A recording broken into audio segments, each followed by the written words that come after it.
السلام علیکم ورحمۃ اللہ وبرکاتہ۔ پاسبہ مل گئے اہل حدیث کو اہل بدعت کے گھرانوں سے۔ علماء اہل حدیث جو ہیں ان کی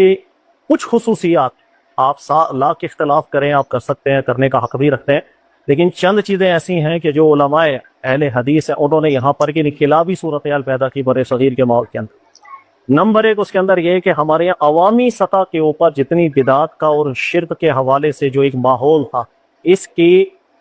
کے اوپر بند باندھنے کے لیے جتنی کاوش ان لوگوں نے کی، اللہ تعالیٰ اس کا اجر انہیں عطا فرمائے۔ کوئی شک نہیں کہ اگر علماء اہل حدیث یا ان کی محنتیں، ان کی کاوشیں نہ ہوتیں تو یہ سلسلہ جتنا مزید بگڑ چکا ہوتا، یہ قابو میں نہ ہے۔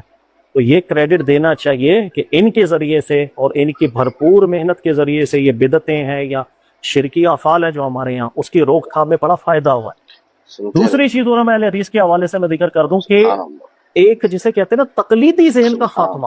یہ ان کے لیے اللہ تعالیٰ ثواب دے اور مستحق کرے، اس میں کوئی شک نہیں کہ ہمارے یہاں جس انداز کے اندر بر صغیر کے ماحول میں تقلید کا عنصر بیٹھا ہوا تھا اس کو توڑا۔ ہمارے یہاں بدگمانی بھی لوگ اکثر کرتے ہیں نا کہ بھائی وہ یار یہ شاید ابو حنیفہ کو نہیں مانتا، ایسی بات ہے، سب کی عزت اور احترام کرتے ہیں، آپ کبھی بیٹھیں بات کریں، ملاقات کریں، کتابیں پڑھیں۔ ایسا نہیں ہے کہ وہ علماء کی عزت نہیں کرتے یا مجتہدین کرام کی قدر نہیں کرتے، ایک پیٹرن ہے وہ جس کو فالو کرتے ہیں کہ اگر کسی کی پاس چاہے وہ مجتہد ہے، چاہے وہ محقق ہے، امام ابو حنیفہ ہے، امام شافعی ہے، امام مالک حنبل ہے،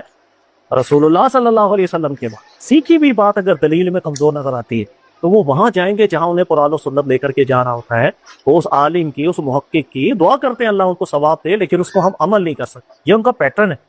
لہٰذا وہ تمام علماء کے اقوال کو پڑھیں گے، اجتہادات کو دیکھیں گے، پھر دیکھیں جو بات دلیل میں زیادہ مضبوط ہے اس پر عمل کرتے ہیں۔ تو یہ ایسا نہیں آپ بیٹھے ہیں علماء کی صحبت لیں، آپ کو پتہ چلے گا، ایسا نہیں کہ وہ مجتہدین کرام سے متعلق کوئی بغض رکھ کے دلوں میں بیٹھے ہوئے، ایسی بات بالکل نہیں ہے۔ اور تیسری چیز یہ کہ یہ میرا ذاتی تجربہ ہے، ظاہر ہے کہ اہل حدیث مکتب فقہ سے میرا تعلق نہیں ہے، لیکن سلام دعا جتنی دوستی یاری میری رہی ہے آج بھی ہے، میں جس تجربے پہ پہنچا ہوں،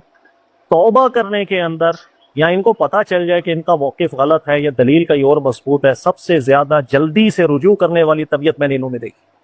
یہ میرا اپنا ذاتی تجربہ ہے، میں مطلب 100% لوگوں کی بات نہیں کر رہا ہوں، اپنا ذاتی تجربہ آپ کو بیان کر رہا ہوں کہ میرے پاس بھی بہت سے لوگ آتے ہیں، بہت سے فرقوں سے متعلق ہیں، فکروں سے متعلق ہے، اور کسی فرقے والے کو توبہ کرانا بڑا عذاب ہے، دنیا کا سب سے مشکل کام ہے، وہ نہیں مانتا غلطی، وہ مجال ہے اس کے لیے کہنا کہ آپ غلط ہے۔ لیکن یہ چیز میں نے دیکھی ہے الحمدللہ، اہل حدیث جو ایک قسم لوگ متعلق ہوتے ہیں، ان میں بہت بڑی تعداد ایسی ہے کہ آپ ان کے سامنے جب دلائل رکھتے ہیں اور وزن محسوس کریں وہ مانتے ہیں، کہتے ہیں ٹھیک بات آپ یا وزن۔ اس چیز کا مجھے بہت تجربہ رہا ہے، یہ چیز مجھے اچھی لگتی ہے کہ فرقہ واریت کے ماحول کے اندر یہ طبیعت سب سے زیادہ یہاں دیکھنے میں ملی ہے۔ اس کے مقابلے میں باقی افکار، باقی فرقے، وہ توبہ کرنا تو ان کے نصیبوں کے اندر شاید دکھا ہی نہیں ہے، یا ہوگا تو اللہ جس کو توفیق عطا فرمائے۔ تو یہ چند چیزیں ہیں، اور یہ ساری چیزیں آپ یقین کریں ساجد میر صاحب کے حوالے سے، اور کچھ عرصہ جس وقت وہاں بھی تھا